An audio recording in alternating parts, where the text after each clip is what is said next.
भाई, जय गौ माता, जय श्री राम। मैं अपना एक मत है जो आप लोगों के सामने रखना चाहता हूँ। मैं आपका अपना पंडित शुभम कौशिक, राष्ट्रीय सचिव राष्ट्रीय गौ सेवा संघ से। भाई, सभी से निवेदन है वीडियो को पूरा देखना और वीडियो को शेयर करना, क्योंकि आज बात सनातन धर्म की है।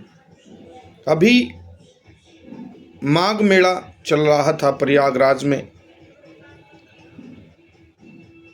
माघ मेला तत्पश्चात हमारे शंकराचार्य बड़े अच्छे संत हैं, अविमुक्तेश्वरानंद जी। वो माघ मेले में स्नान करने के लिए गए थे, लेकिन उनको स्नान नहीं करने दिया गया और उनके साथ बदतमीजी की गई, अभद्रता की गई। देखिए, सोचने का विषय है, बहुत गंभीरता से सोचने का विषय है। किसी संत को देखिए, आप मुझे ये महसूस देता है आप उनको शंकराचार्य नहीं मानते, वो विषय अलग है।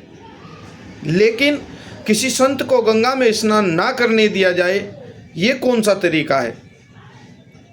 और फिर उनके साथ बदतमीजी करने का क्या औचित्य? उनके शिष्यों के साथ, वहाँ जो संत थे उनके साथ बदतमीजी करने का क्या औचित्य है? ये समझ नहीं आता। अगर वो स्नान कर लेते तो क्या समस्या खड़ी हो जाती? क्या गंगा दूषित हो जाती? क्या वो संत भी नहीं है? आप ये मानते हैं कि चलिए वो शंकराचार्य नहीं है, क्या वो संत भी नहीं है? क्यों इतनी अभद्रता की जा रही है? क्या कारण है? पकड़ना है तो आतंकवादी को पकड़िए, पकड़ना है तो जो बहन बेटियों के बलात्कार करते हैं उनको पकड़िए। कपसा कांड में क्या हुआ? मुजफ्फरनगर कांड में क्या हुआ? लेकिन एक संत का गंगा में स्नान करना माघ मेले में एक आतंकवादी के बराबर है। ये देखिए, सनातन का देश है, हिंदुत्व का देश है, लेकिन उसके बाद भी एक संत जो है गंगा में स्नान नहीं कर सकते। वो अपनी वाणी में क्या बोलते हैं ये मायने नहीं रखता, वो किसका विरोध करते हैं ये मायने नहीं रखता, लेकिन वो संत हैं और उन्हें गंगा में स्नान करने दिया जाना चाहिए था। ये अलग बात है, ये अलग मायने रखता है। मेरी बात आपको गलत लगे तो कमेंट में बताना, सही लगे तो बताना और वीडियो को शेयर करना। ये एक सनातन की हार है, उचित नहीं है ये। क्यों इतना दुर्व्यवहार किया जा रहा है हमारे संतों के साथ? किसके आदेश पर यह कार्य किया गया? क्या होगा इस देश का अगर एक संत ही माघ मेला प्रयागराज में गंगा में स्नान नहीं कर सकते? तो क्या व्यवस्था है ये? किन लोगों के लिए माघ मेला लगाया गया है? क्या आम आदमी के लिए माघ मेला लगाया गया था? क्या ये व्यवस्था जो बनाई गई थी ये संतों के लिए नहीं थी? बहुत कुछ चल रहा है इस देश में, पूर्णतः तो किसी को जानकारी ही नहीं है क्या चल रहा है। लेकिन ये समस्याएं हैं, विकट समस्याएं, इनका समाधान नहीं है। ये बहुत बड़ी बात है कि माघ मेले में एक संत पहुंचे और उनको माँ गंगा के श्री चरणों में अपनी सेवा देने का अवसर प्रदान नहीं हुआ। और सबसे बड़ी बात है, माँ गंगा के श्री चरणों से ही वापस कर दिया गया। स्नान करने में क्या समस्या थी? स्नान तो कोई भी कर सकता है। क्या माँ गंगा दूषित हो जाती उनके स्नान करने से?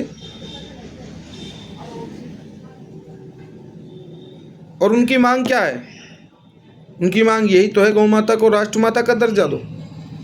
इसमें क्या समस्या है भाई? हम भी करते हैं। हमने 10 सूत्रीय ज्ञापन मोरना ब्लॉक में विकास खंड मोरना ब्लॉक पर धरना देकर के 10 सूत्रीय ज्ञापन डॉक्टर वीरपाल निरवाल जी को दिया। उसमें हमारी मेन मुख्य मांग यही थी कि गौ माता को राष्ट्रमाता का दर्जा दिया जाए। तो इसका मतलब तो हमें भी गिरफ्तार कर लेना चाहिए, हमें भी जेल भेज देना चाहिए। क्या रहे हो, मेरी समझ में नहीं आ रहा भाई।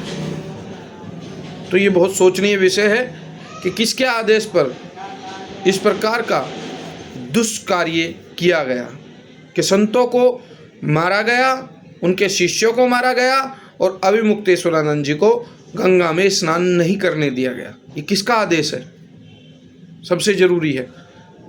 दूसरी बात मैं ये पूछना चाहता हूँ, जो आज मालिक हैं इस देश के, उनसे पूछना चाहता हूँ, अगर अभिमुक्तेश्वरानंद जी शंकराचार्य नहीं हैं तो शंकराचार्य कौन है? उस पीठ का शंकराचार्य बताओ कौन है? क्या ये घोषणा की किसी ने आज तक? और जब वो शंकराचार्य हैं तो उनको मानना क्यों नहीं जा रहा शंकराचार्य? मैं हाथ जोड़ करके निवेदन करता हूं, संतों के साथ ऐसा दुष्व्यवहार ना किया जाए। भी ये गलत है, बहुत गलत है, इसका प्रभाव बहुत गलत होगा। वीडियो को शेयर कर दीजिएगा ताकि ये बात सब तक पहुंच जाए। अलग अलग तरीके के मन में सवाल उठ रहे हैं, इनका जवाब मिलना बहुत मुश्किल है। जय गौ माता, जय श्री राम।